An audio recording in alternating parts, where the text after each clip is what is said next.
The smarter you are, the higher the chance of you being unproductive. I know that sounds counterintuitive, but bear with me. It will make a lot of sense after this video. I used to do this myself for years, and after working with over 50 professionals on their productivity now, I can tell you that this one pattern is blocking your productivity more than any other systems or hacks. So in this video, I'll show you exactly what is happening and why that is happening, and a simple 4-step exercise to get you out of it and become the most productive version of you. Let's get into it. Let me show you what's really happening every time you sit down to work on a project. Imagine you got 3 tasks in front of you. Now, one of them is going to be the most effective task, right? The one that will move the needle the most for whatever project you're working on. If there were no fear or emotions you were trying to avoid, it would be pretty easy to choose and execute on the task, right? For example, if you needed to get to a place and you had to choose between, let's say, train, bicycle, or car, if it's raining and there's heavy traffic, you would just choose the train, right? There wouldn't be any drama or hesitation. But in real life, emotions and fears are involved. So let's imagine that the task that is supposed to be the most effective actually triggers fears and emotions in you. It could be fear of failure, judgment, disappointment, etc. Now, what your mind will do is quietly convince yourself with a very good explanation of why you shouldn't do that task. And then you'll end up choosing between the 2 ineffective tasks. The dangerous thing here is that the smarter you are, the better your excuses will get, and the better the story you will tell yourself to not do that particular task. In practice, it could be having that difficult conversation with your boss, or finishing that presentation, or setting that boundary. Maybe even deep down you know, but somehow you convince yourself otherwise. And the truth is that you're scared. And your brain, instead of letting yourself feel that, builds you a beautiful excuse to avoid it. But it gets worse. Sometimes your brain doesn't just make you avoid the best task. Sometimes it makes you not even see it at all. You remember those situations where you looked back a few months later to a decision you made and thought, how in the world didn't I see that option? Or maybe you were deciding between certain options and your friend were like, why don't you just do X? And X is clearly the most effective option and you just didn't see it. What's most likely happening here is that you were blinded by fear and emotions.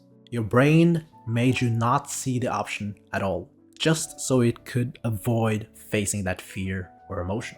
So this actually happened to one of my clients. He was working in Asia and always wanted to live in Europe. And in his mind, he only had 2 options: quit his job and go all in, or continue to work in Asia and save up money. And he told me he'd been stuck with this decision for months, going back and forth.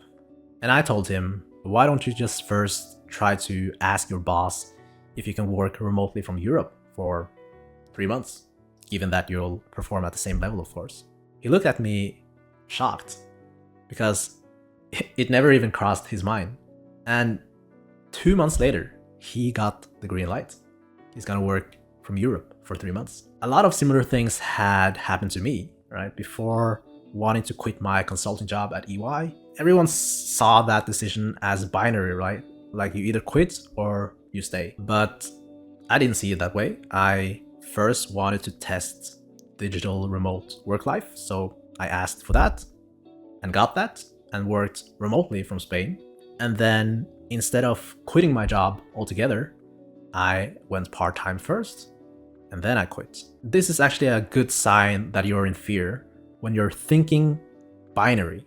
That is, you think it either has to be this or that, or you think in extreme options. That is a very good indicator that you are in fact in fear, when you can't see any middle ground or any steps between. Now, imagine this pattern of decision making continues for every new task and projects you take on for the next months and years. Can you see how easily it would be to get dragged into tasks and projects that would not lead you anywhere?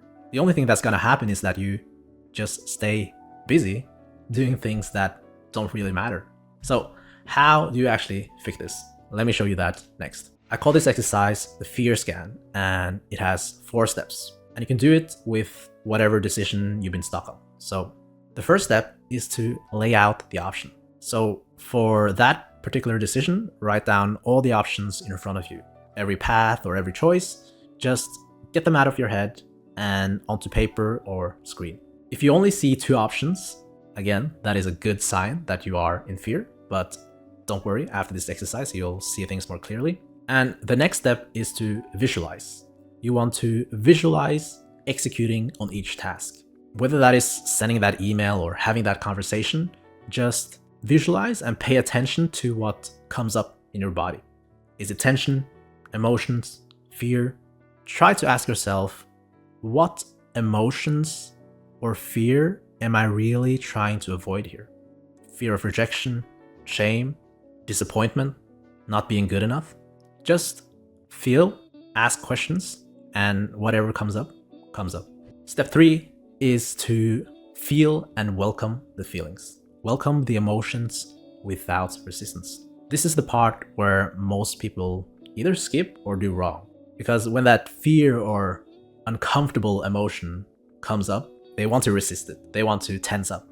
But if you resist and push it away, it will just keep you stuck, because whatever you resist will persist.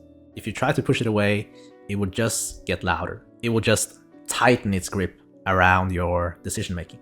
But if you allow yourself to just feel it instead of resisting it, on the other side of that is clarity and calmness. So take all the time you need here. Don't rush it. Just be patient here. Step 4, the last step, is to look at your options again. And here you'll notice a significant difference. You'll be a lot more calmer. You'll have more clarity. And maybe some tasks still trigger some uncomfortable feelings in you, but it will definitely be less than before.